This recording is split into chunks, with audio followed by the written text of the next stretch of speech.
Hi everyone, this is Tanvitha. ಇವತ್ತಿನ ನಾನು ಈ ವಿಡಿಯೋದಲ್ಲಿ ನಮ್ಮನೆ ಪಿತೃಪಕ್ಷ ಹಬ್ಬನ ನಾವು ಹೇಗೆ ಮಾಡಿದ್ವಿ ಅದು ಕಂಪ್ಲೀಟಾಗಿ ನಾನು ಈ ವಿಡಿಯೋದಲ್ಲಿ ನಾನು ನಿಮ್ಮ ಜೊತೆ ಶೇರ್ ಮಾಡ್ಕೊತಾ ಇದ್ದೀನಿ. ಹಾಗೆ ಈ ವಿಡಿಯೋ ಏನಾದರೂ ನಿಮ್ಗೇನಾದರೂ ಇಷ್ಟ ಆದರೆ ಪ್ಲೀಸ್ ಒಂದು ಲೈಕ್ ಮಾಡಿ, ಶೇರ್ ಮಾಡಿ, ಕಮೆಂಟ್ ಮಾಡಿ, ಹಾಗೆ ಸಬ್ಸ್ಕ್ರೈಬ್ ಮಾಡಿ. ನಮ್ಮ ಸೈಡೆಲ್ಲ ಈ ಹಬ್ಬನ ವೆಜ್ ಕೂಡ ಮಾಡ್ತಾರೆ, ನಾನ್ ವೆಜ್ ಕೂಡ ಮಾಡ್ತಾರೆ.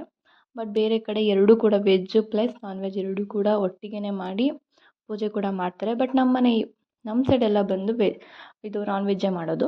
ಈಗ ಹಬ್ಬ ಅಂದಮೇಲೆ ಕ್ಲೀನಿಂಗ್ ಎಲ್ಲ ಇದ್ದೇ ಇರುತ್ತಲ್ವಾ. ಸೊ ನಾನು ಇವಾಗ ಪಾರ್ಕಿಂಗಲ್ಲೆಲ್ಲ ತುಂಬ ಗಲೀಜಾಗಿತ್ತು ಅಂದ್ಬಿಟ್ಟು ಬೇಗ ಬೇಗ ಅದನ್ನೆಲ್ಲ ತೊಳೆದೆ.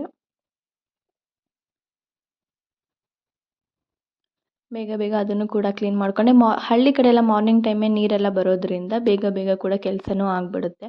ನೆಕ್ಸ್ಟ್ ಇವಾಗ ಹೊಸ್ಲಿಗೆಲ್ಲ ಅರಿಶಿನ, ಕುಂಕುಮ, ಹೂವೆಲ್ಲ ಇಟ್ಟು ಬೇಗ ಬೇಗ ಅದನ್ನೆಲ್ಲ ರೆಡಿ ಮಾಡಿಬಿಡೋಣ ಅಂದ್ಬಿಟ್ಟು ಅದನ್ನು ಕೂಡ ಎಲ್ಲ ಮಾಡ್ತಾಯಿದ್ದೀನಿ. ಮತ್ತು ನೆಕ್ಸ್ಟ್ ಇವಾಗ ಹಬ್ಬಕ್ಕೆ ಅಂದ್ಬಿಟ್ಟು ಕೊತ್ತಂಬರಿ ಸೊಪ್ಪೆಲ್ಲ ತೊಗೊಬಂದಿದ್ರು. ಅದು ಆಲ್ರೆಡಿ 50% ಎಲ್ಲ ಹಾಳಾಗಿಬಿಟ್ಟಿತ್ತು. ನಾನು ಅದರಲ್ಲಿ ಯಾವುದೇ ಚೆನ್ನಾಗಿದೆ ಅದನ್ನು ಮಾತ್ರ ಎಲ್ಲ ಬಿಡಿಸಿ ಎತ್ತಿಡೋಣ ಅಂದ್ಬಿಟ್ಟೆಲ್ಲ ಕ್ಲೀನ್ ಮಾಡ್ತಾಯಿದ್ದೀನಿ. ಹಬ್ಬದ ಸೀಸನಲ್ಲಂತೂ ರೇಟ್ ಮಾತ್ರ ಸಿಕ್ಕಾಪಟ್ಟೆ ಇರುತ್ತೆ. ಬಟ್ ಏನು ಮಾಡೋಕ್ಕಾಗಲ್ಲ, ಎಷ್ಟೇ ಇದ್ದರೂ ನಾವು ಕೊಟ್ಬಿಟ್ಟಂತೂ ತೊಗೊಳ್ಳೇಬೇಕು. ಬರೀ ಅದು ನೋಡೋದಕ್ಕೆ ಮಾತ್ರ ಫುಲ್ ಹಿಂಗೋ ಹಾಗೆ ಚೆನ್ನಾಗಿರೋಂಗಿತ್ತು, ಬಟ್ ಒಳಗಡೆ ಎಲ್ಲ ಹಾಳಾಗಿಬಿಟ್ಟಿತ್ತು ಆಲ್ರೆಡಿ. ಮತ್ತು ಹಬ್ಬಕ್ಕೆಲ್ಲ ಹೂವು, ಹಣ್ಣು ಎಲ್ಲ ತೊಗೊಬಂದಿದ್ರು, ಅದನ್ನು ಕೂಡ ಎಲ್ಲ ಎತ್ತಿಡ್ತಾಯಿದ್ದೀನಿ. ಮತ್ತು ಸೋಫಾ ಎಲ್ಲ ತುಂಬ ಗಲೀಜಾಗ್ಬಿಟ್ಟು ಅದನ್ನೆಲ್ಲ ಫುಲ್ ಒದ್ರಿ ಮತ್ತೆ ಎಲ್ಲ ಬೇರೆ ಸೋಫಾ ಕವರಲ್ಲನ್ನೆಲ್ಲ ಹಾಕ್ತಾಯಿದ್ದೀನಿ.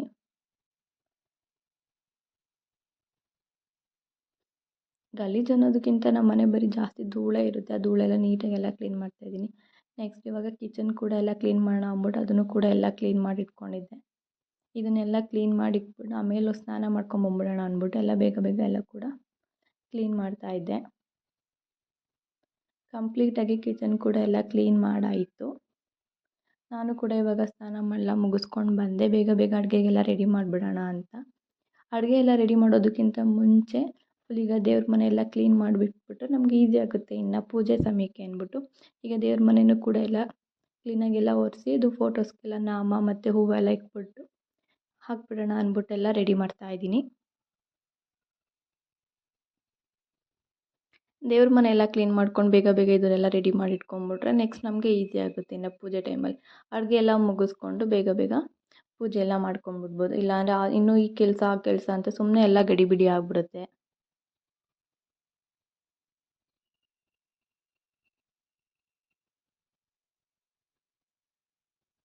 ಎಲ್ಲ ಮುಂಚೆನೇ ಬೇಗ ಮಾಡ್ಕೊಳ್ಳೋದ್ರಿಂದ ನಮಗೂ ಕೂಡ ಈಸಿ ಆಗುತ್ತೆ ಮತ್ತು ಟೈಮ್ ಕೂಡ ಸೇವ್ ಆಗುತ್ತೆ. ಮತ್ತು ಇವಾಗ ಅಡುಗೆಗೆಲ್ಲ ಈರುಳ್ಳಿ, ಬೆಳ್ಳುಳ್ಳಿ, ಮಾಮೂಲಿ ಶುಂಠಿ, ನಾನ್ ವೆಜ್ಗೆಲ್ಲ ಆಲ್ಮೋಸ್ಟ್ ಎಲ್ರಿಗೂ ಗೊತ್ತಿರುತ್ತೆ ಅಲ್ವಾ, ಏನೇನು ಬೇಕು ಅದನ್ನೆಲ್ಲ ಬಿಡಿಸಿ ಎತ್ತಿಟ್ಕೊಂಬಿಡೋಣ ಅಂದ್ಬಿಟ್ಟೆಲ್ಲ ರೆಡಿ ಮಾಡ್ತಾಯಿದ್ದೀನಿ. ಮತ್ತು ಊರ ಕಡೆ ಎಲ್ಲ ಏನೋ ಒಂದೊಂದು ಸಲ ಕರೆಂಟ್ ಏನಾದ್ರು ಹೋದರೆ ಮತ್ತೆ ಇನ್ಯಾವಾಗ ಬರುತ್ತೋ ಕರೆಂಟು, ಅದಕ್ಕೇ ಎಲ್ಲ ಕರೆಂಟ್ ಇರೋ ಟೈಮಲ್ಲೇ ಎಲ್ಲ ನೀಟಾಗೆಲ್ಲ ಬಿಡಿಸಿ ರುಬ್ಬಿಟ್ಕೊಂಬಿಟ್ರೆ ನಮಗೂ ಈಸಿ ಆಗುತ್ತೆ. ಅದಕ್ಕೇ ಎಲ್ಲ ಮಾಡಿಟ್ಕೊತಾ ಇದ್ದೀನಿ. ಇವಾಗ ನಾನು ಅಲ್ಲಿ ಮರ ಇದೆಯಲ್ಲ ಅದು ಮರದೊಳಗಡೆನೆಲ್ಲ ಈರುಳ್ಳಿ, ಬೆಳ್ಳುಳ್ಳಿ ಎಲ್ಲ ಬಿಡಿಸ್ತಾ ಇದ್ದೀನಿ. ಯಾಕೆಂದರೆ ಹಸುಗಳಿಗೆಲ್ಲ ಹಾಕೋದಕ್ಕೆ ಈಸಿ ಆಗಿಬಿಡುತ್ತೆ ಅಂತ. ನೆಕ್ಸ್ಟ್ ನನಗೆ ಬೋಟಿ ಪಪ್ಪಾಯ ಫ್ರೈ ಮಾಡೋದ್ರಿಂದ ಈಗ ಬೋಟಿ ಮೇಯ್ನಾಗಿ ಬೇಕಲ್ವಾ. ನಾವು ಬೋಟಿ ಬೇಯಿಸೋ ಟೈಮಲ್ಲಿ ಸ್ವಲ್ಪ ಅದಕ್ಕೆ ಸುಣ್ಣ ಹಾಕಿ ಬೇಯಿಸೋದ್ರಿಂದ ಅದು ಬೇಗ ಕ್ಲೀನ್ ಮಾಡೋಕೆ ನಮ್ಗೆ ಈಸಿ ಆಗುತ್ತೆ. ಮತ್ತು ಇವಾಗ ಪಪ್ಪಾಯನೂ ಬೇಕಲ್ವ. ಪಪ್ಪಾಯ ಬಂದು ಫುಲ್ ಕಾಯಿ ಥರ ಇರುತ್ತಲ್ಲ, ಆ ಪಪ್ಪಾಯ ತೊಗೊಳ್ಳಿ, ಚೆನ್ನಾಗಿರುತ್ತೆ. ಇಲ್ಲಾಂದರೆ ಹಣ್ಣು ಥರ ಸ್ವಲ್ಪ ಆಲ್ಮೋಸ್ಟ್ ಹಣ್ಣು ಥರ ಇರೋ ತೊಗೊಳಕ್ಕೆಲ್ಲ ಹೋಗಬೇಡಿ, ಇಲ್ಲಾಂದರೆ ಅದು ಸ್ವೀಟಾಗಿ ಬಂದು ಮತ್ತು ಸ್ವೀಟ್ ಥರ ಇರುತ್ತೆ, ತಿನ್ನೋಕೆ ಅಷ್ಟೊಂದು ಚೆನ್ನಾಗಿ ಬರೋಲ್ಲ. ಈಗ ಪಪ್ಪಾಯ ಎಲ್ಲ ಕಟ್ ಮಾಡೋಣ ಅಂದ್ಬಿಟ್ಟು ಎಲ್ಲ ಕಟ್ ಮಾಡ್ತಾಯಿದ್ದೀನಿ. ಅದ್ರದ್ದು ಸಿಪ್ಪೆ ಎಲ್ಲ ಬಂದು ತುಂಬ ತೆಳುವಾಗಿ ತೆಗೀರಿ, ಅದು ತುಂಬ ಚೆನ್ನಾಗೇ ಬರುತ್ತೆ. ಫುಲ್ ಮಂದವಾಗಿ ಫುಲ್ ಅದನ್ನೆಲ್ಲ ತೆಗಿಯೋಕ್ಕೆಲ್ಲ ಹೋಗಬೇಡಿ.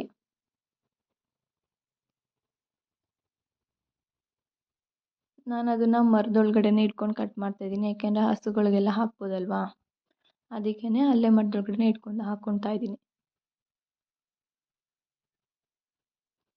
ಬೋಟಿ ಫ್ರೈನ ಪಪ್ಪಾಯಿಂದನೂ ಮಾಡ್ತಾರೆ, ಮತ್ತು ಬಾಳೆಕಾಯಿ ಬರುತ್ತಲ್ಲ ಅದು, ಮತ್ತು ಆಲೂಗಡ್ಡೆ ಅದರಿಂದೆಲ್ಲ ಮಾಡ್ತಾರೆ. ಬಟ್ ನಮ್ಮ ಮನೆ ಇವತ್ತು ನಾವು ಪಪ್ಪಾಯಿಂದ ಮಾಡ್ತಿರೋದು. ಅದ್ರ ಒಳಗಡೆ ಬೀಜ ಎಲ್ಲ ಇರುತ್ತಲ್ಲ ಅದನ್ನು ಕೂಡ ತೆಗಿಬೇಕು. ಆಮೇಲೆ ಮಿಸ್ಸಾಗಿ ಏನಾದ್ರು ಹಾಕಿದ್ರೆ ಅದು ಫುಲ್ ಒಂಥರ ಕೈ ಆಗುತ್ತೆ, ತಿನ್ನೋದಕ್ಕಂತೂ ಆಗೋಲ್ಲ. ಮತ್ತು ಅದ್ರ ಒಳಗಡೆ ಫುಲ್ ವೈಟು ಇರುತ್ತಲ್ಲ ಅದನ್ನು ಕೂಡ ಒಂದು ಸ್ಲೀವ್ ತೆಗೆದು ನೆಕ್ಸ್ಟ್ ಕಟ್ ಮಾಡ್ಕೊಳ್ಳಿ, ಚೆನ್ನಾಗಿರುತ್ತೆ.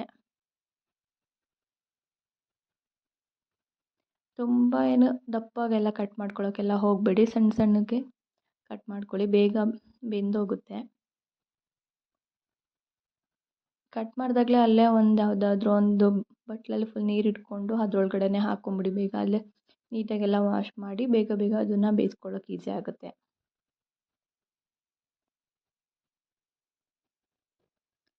ನಮ್ಮ ಸೈಡೆಲ್ಲ ಊರ ಸೈಡಲ್ಲಿರೋರಿಗೆಲ್ಲ ಆಲ್ಮೋಸ್ಟ್ ಇದು ಎಲ್ಲ ಗೊತ್ತಿರುತ್ತೆ. ಬಟ್ ಬೇರೆಯವ್ರಿಗೆಲ್ಲ ಗೊತ್ತೋ ಗೊತ್ತಿಲ್ವೋ ನನಗೆ ಗೊತ್ತಿಲ್ಲ. ನೆಕ್ಸ್ಟ್ ಈಗ ಪಪಾಯ ಜೊತೆ ನೈಟ್ ನೆನೆಸಿರುವಂಥ ಕಡಲೆಕಾಳು ಇರುತ್ತಲ್ಲ, ಅದನ್ನು ಕೂಡ ತೊಗೋಬೇಕು. ಒಂದು ಕುಕ್ಕರ್ಗೆ ಅದು ಕಟ್ ಮಾಡಿರುವಂಥ ಪಪಾಯ, ಕಡಲೆಕಾಳು, ಸ್ವಲ್ಪ ಅದಕ್ಕೆ ಬೇಯೋಕ್ಕೆ ಎಷ್ಟು ಬೇಕು ಅಷ್ಟು ನೀರನ್ನ ಹಾಕಿ, ಸ್ವಲ್ಪ ಉಪ್ಪು, ಕಲ್ಲುಪ್ಪು ಇರುತ್ತಲ್ಲ ಅದನ್ನು ಹಾಕಿ 2 ವಿಷಲ್ ಕೂಗಿಸಿದ್ರೆ ಸಾಕು. ಅದು ನೀಟಾಗಿ ಎಲ್ಲ ಬೆಂದೋಗ್ಬಿಟ್ಟಿರುತ್ತೆ.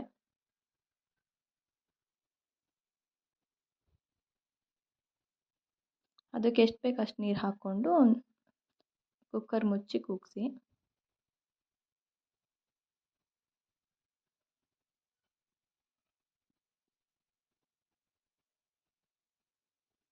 ಒಬ್ಬೊಬ್ಬರು ಕಡಲೆಕಾಳು ಹಾಕಲ್ಲ, ಓನ್ಲಿ ಪಪಾಯದಲ್ಲೇ ಮಾಡ್ತಾರೆ. ನಾನು ಎರಡೂ ಕೂಡ ಹಾಕ್ಕೊಂಡಿದ್ದೀನಿ. ಇವಾಗ ರುಬ್ಬೋದಕ್ಕೆ ಈರುಳ್ಳಿ, ಬೆಳ್ಳುಳ್ಳಿ, ಶುಂಠಿ, ಕೊತ್ತಂಬರಿ ಸೊಪ್ಪು, ಪುದೀನ ಸೊಪ್ಪು ಎಲ್ಲ ತೊಗೊಂಡಿದ್ದೀನಿ. ಇವಾಗ ಒಂದು ಜಾರ್ಗೆ ಇವಾಗ ನಾನು ಏನೇನು ಹೇಳಿದೆ ಅದನ್ನೆಲ್ಲ ಕೂಡ ಹಾಕ್ಕೋಬೇಕು. ನಾನು ಫಸ್ಟ್ ಇವಾಗ ಈರುಳ್ಳಿ ಮತ್ತು ಬೆಳ್ಳುಳ್ಳಿನ ಸಪ್ರೇಟಾಗಿ ರುಬ್ಕೊತಾ ಇದ್ದೀನಿ. ಅದು ಚಿಕ್ಕ ಚಿಕ್ಕ ಈರುಳ್ಳಿ ಅಲ್ವಾ, ನಾನು ಹಾಗೆ ಹಾಕ್ಕೊತಾ ಇದ್ದೀನಿ, ಕಟ್ ಮಾಡಿ ಏನು ಹಾಕ್ಕೊತಾ ಇಲ್ಲ. ಕೊತ್ತಂಬರಿ ಸೊಪ್ಪು, ಪುದೀನ ಸೊಪ್ಪೆಲ್ಲನೂ ಕೂಡ ತೊಳೆದು ರುಬ್ಬೋದಕ್ಕೆ ಹಾಕ್ಕೊತಾ ಇದ್ದೀನಿ.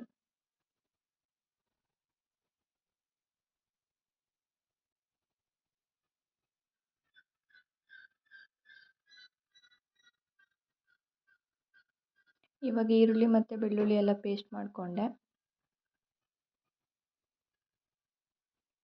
ಪುದೀನ ಸೊಪ್ಪನ್ನ ರುಬ್ಬಾರು ಹಾಕ್ಬೋದು, ಇಲ್ಲಾಂದರೆ ಕಟ್ ಮಾಡಾದರೂ ಹಾಕ್ಕೋಬೋದು. ನಿಜ ತುಂಬ ಚೆನ್ನಾಗಿ ಬರುತ್ತೆ. ಅದ್ರದ್ದು ಫ್ಲೇವರೇ ಏನೋ ಒಂಥರ ತುಂಬ ಚೆನ್ನಾಗಿರುತ್ತೆ.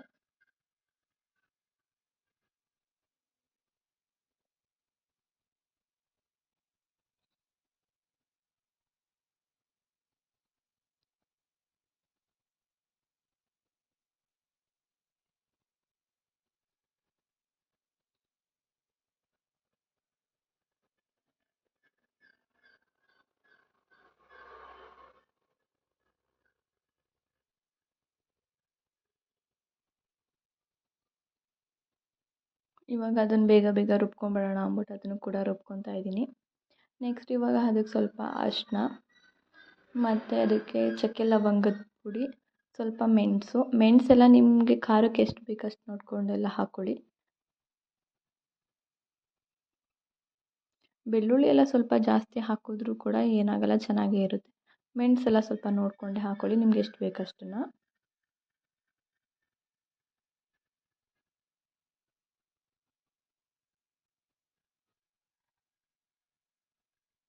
ನಾನು ಸ್ವಲ್ಪ ಜಾಸ್ತಿನೇ ಹಾಕ್ತಾಯಿದ್ದೀನಿ. ನಮ್ಮನೆ ಬೋಟಿ ಎಲ್ಲ ಫುಲ್ ಜಾಸ್ತಿನೇ ಇತ್ತು ಸ್ವಲ್ಪ, ಅದಕ್ಕೇ ನಾನು ಸ್ವಲ್ಪ ಮೆಣಸೆಲ್ಲ ಜಾಸ್ತಿನೇ ಹಾಕ್ಕೊತಾ ಇದ್ದೀನಿ.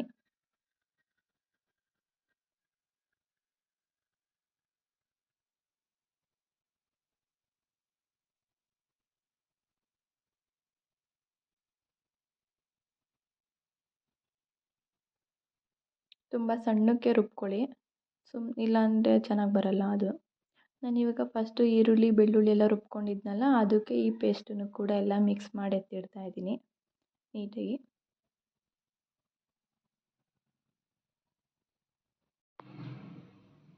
ಅದನ್ನು ಕೂಡ ಒಂದು ಬೌಲ್ಗೆ ಹಾಕ್ಕೊತಾ ಇದ್ದೀನಿ. ಇವಾಗ ನೀವೇ ನೋಡಿದ್ದೀರಲ್ಲ, ಎರಡನ್ನೂ ಕೂಡ ಮಿಕ್ಸ್ ಮಾಡಿ ಎತ್ತಿಟ್ಕೊತಾ ಇದ್ದೀನಿ.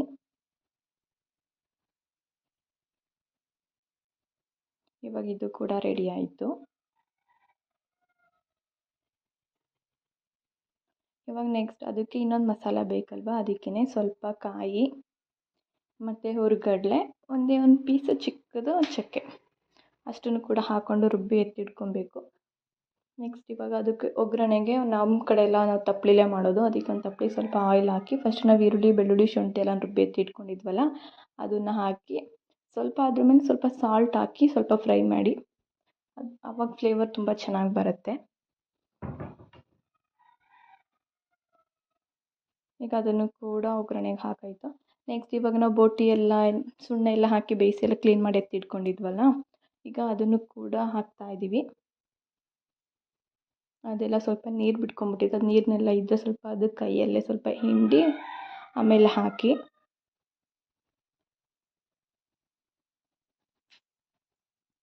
ಹಾಕಿದ್ಮೇಲೆ ಸ್ವಲ್ಪ ಅದೇ ನೀರು ಸ್ವಲ್ಪ ನೀರು ಬಿಟ್ಕೊಳ್ಳುತ್ತೆ. ನೀರೆಲ್ಲ ಫುಲ್ ಡ್ರೈ ಆಗೋವರೆಗೂ ಅದೇ ಮಸಾಲೆಲಿ ಚೆನ್ನಾಗೆಲ್ಲ ಫುಲ್ ಫ್ರೈ ಮಾಡಿ. ನಾವು ಫ್ರೈ ಮಾಡಿದಷ್ಟು ಅದು ಫ್ಲೇವರ್ ಇನ್ನೂ ತುಂಬ ಚೆನ್ನಾಗಿ ಬರುತ್ತೆ.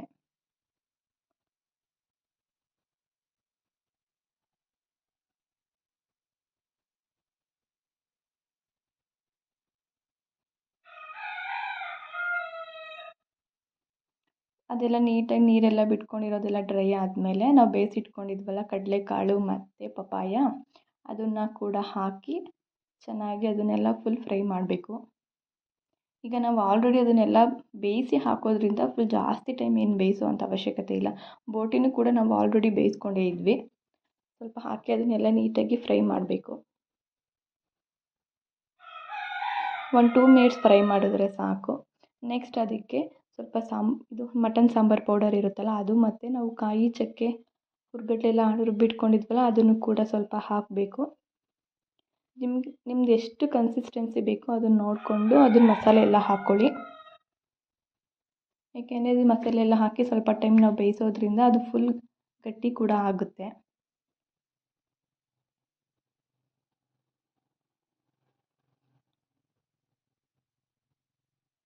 ಇವಾಗ ನೀವು ನೋಡ್ತಿದ್ದೀರಲ್ಲ ಅಷ್ಟು ಕನ್ಸಿಸ್ಟೆನ್ಸಿ ಇದ್ದರೆ ಸಾಕು. ನಾವು ಸ್ವಲ್ಪ ಅದನ್ನೆಲ್ಲ ಬೇಯಿಸಿದ ಮೇಲೆ ಕೂಡ ಅದು ಸ್ವಲ್ಪ ಗಟ್ಟಿ ಆಗುತ್ತೆ.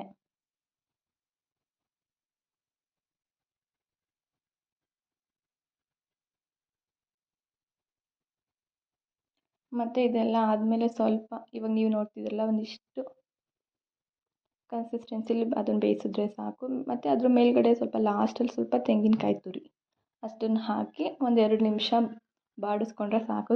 ತೆಂಗಿನಕಾಯಿ ತುರಿ ಹಾಕಿದ್ಮೇಲೆ ಅವಾಗವಾಗ ಅದನ್ನು ತಿರುಗ್ತಾ ಇರಬೇಕು, ಇಲ್ಲಾಂದರೆ ಅದು ಸೀದೋಗ್ಬಿಡುತ್ತೆ.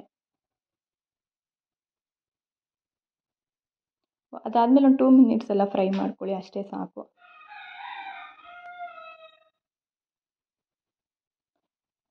ಇಷ್ಟೇ. ಈ ವಿಡಿಯೋ ಏನಾದ್ರು ನಿಮಗೇನಾದರೂ ಇಷ್ಟ ಆದರೆ ಪ್ಲೀಸ್ ಒಂದು ಲೈಕ್ ಮಾಡಿ, ಶೇರ್ ಮಾಡಿ, ಕಮೆಂಟ್ ಮಾಡಿ. ಮತ್ತು ಈ ರೆಸಿಪಿ ನಿಮ್ಮನೆ ಕೂಡ ನೀವು ಟ್ರೈ ಮಾಡಿ. ನಿಮಗೇನಾದರೂ ಇಷ್ಟ ಆದರೆ ನೆಕ್ಸ್ಟ್ ವಿಡಿಯೋದಲ್ಲಿ ನನಗೆ ಕಮೆಂಟ್ ಕೂಡ ಮಾಡಿ. Thank you.